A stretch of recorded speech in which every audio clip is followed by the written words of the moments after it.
नमस्कार, सुप्रियाज किचनमध्ये आज आपण बघणार आहोत अगदी बेकरी स्टाईल रव्याचे टोस्ट, ज्याला रस्क म्हणतात, ते आपण करणार आहोत। त्यासाठी मी इथे 1 कप रवा घेतलाय, कुठलाही घेऊ शकता तुम्ही, जाडा बारीक। त्यात घालायचे 1/3 कप साखर, अर्धा कप दूध घालूया आणि आता हे मिक्सरला फिरवून बारीक करून घ्यायचे। हे बघा, आपण असं बारीक वाटून घेतलेलं आहे। आता हे एका भांड्यामध्ये काढून घ्यायचे। हे बघा, आता हे आपल्याला 15 ते 20 मिनिटं झाकून ठेवून द्यायचे, म्हणजे रवा चांगला फुलेल। आता हे बघा 15-20 मिनिटं झालेली आहेत। इथे मी पॅन तापत ठेवलाय, आपण आज पॅन मध्ये करणार आहोत, तर पॅन मी आधी तापत ठेवलाय। आता हे उघडून बघूया। आता यामध्ये आपण घालायचे वेलची पावडर, ही 2 चमचे कस्टर्ड पावडर आहे। आता हे मिक्स करूया आधी। आता यामध्ये आपण घालायचे पाव कप तेल, सगळं व्यवस्थित मिक्स करूया। आता हे बघा, तेल वगैरे आपण सगळं व्यवस्थित आता मिक्स करून घेतलंय। आता सर्वात शेवटी आपल्याला घालायचंय 1 चमचा बेकिंग पावडर आणि अर्धा चमचा बेकिंग सोडा। आता हे आपण ढवळून घ्यायचे व्यवस्थित। थोडंसं दूध घालायचं वरून, म्हणजे मग ते लगेचच ॲक्टिवेट होतं आणि गाठी गाठी होत नाहीत। तर जास्त ढवळायचं नाहीये। हे बघा, आपलं मिश्रण तयार झालेलं आहे। इथे मी टीनला खाली बटर पेपर लावून घेतलाय। आता यात आपण हे सगळं मिक्सचर टाकायचे। हे बघा, थोडं टॅप करून घ्यायचं आणि आता आपण हे पॅनमध्ये ठेवायचे। हे आपण 10 मिनिटं आधी प्रीहीट करायला ठेवलं होतं, चांगलंच गरम झालेलं आहे। यामध्ये हा ट्रे ठेवायचा आणि लो फ्लेमवर आपल्याला हे अर्धा तास बेक करून घ्यायचे। फ्लेम लो करायची आणि आता अर्ध्या तासाने आपण बघूया।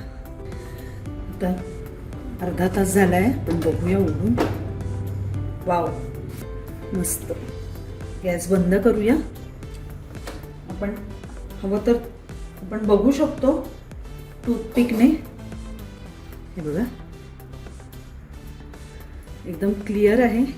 आपला हा ब्रेड तयार आहे। ब्रेडच आपण आता ह्याला म्हणूया। आधी गॅस बंद केलेला आहे। आता हे आपण थोडं थंड करूया आणि मग त्याचे स्लाइस करायचे। थोडं पूर्ण थंड होऊ द्यायचं नाहीये, थोडंसं गरम असतानाच आपल्याला ते स्लाइस करून परत बेक करायचे आहेत।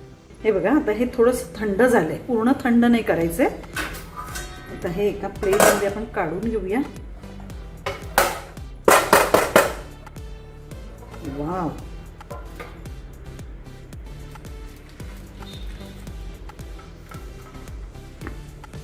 हे बघा,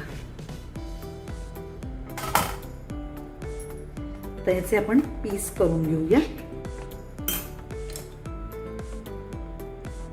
जास्त जाड नाही करायचे, आपले टोस्ट कसे असतात असे पातळच करून घ्यायचे।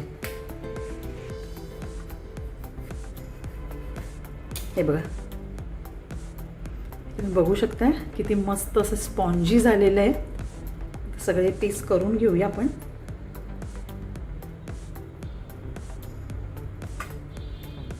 आता हे परत आपल्याला बेक करून कडक करायचे। त्यासाठी इथे मी परत पॅन तापत ठेवलेला आहे।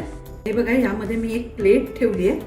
आता हे आपल्याला यात ठेवायचे आणि चांगले कडक होईपर्यंत 10 तर 10 मिनिटं हे बेक करायचे।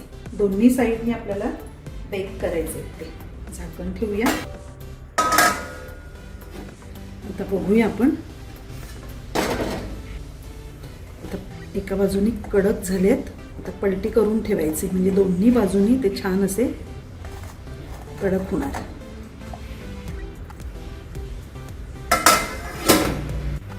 आता बघूया. एवढं मस्त असे कडक झालेले आहेत. मला आवाज येत असेल. आता गॅस बंद करूया आणि हे काढून घ्यायचे आणि आता हे बाकीचे सुद्धा आपण असेच टोस्ट करून घ्यायचे. तुम्ही जर ओव्हन असेल तर ओव्हनमध्ये एकाच वेळी सगळे टोस्ट करायला ठेवू शकता. 10-10 मिनिटासाठी 180 डिग्रीजला 10-10 मिनिटं टोस्ट मोडवर ठेवायचे आणि करून घ्यायचे. आता गॅस हा बंद करते आणि हे काढून घेऊन दुसरे आता ठेवूया आपण. हे बघा आपले मस्त असे कुरकुरीत क्रिस्पी टोस्ट तयार झालेले आहेत रव्याचे. इथे मी तुम्हाला दाखवते.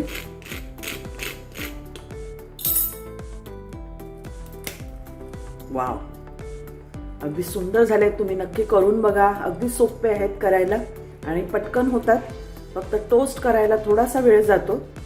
बाकी एकदम मस्त घरच्या घरी आपण अगदी हायजीन सांभाळून छान असे टोस्ट करू शकतो.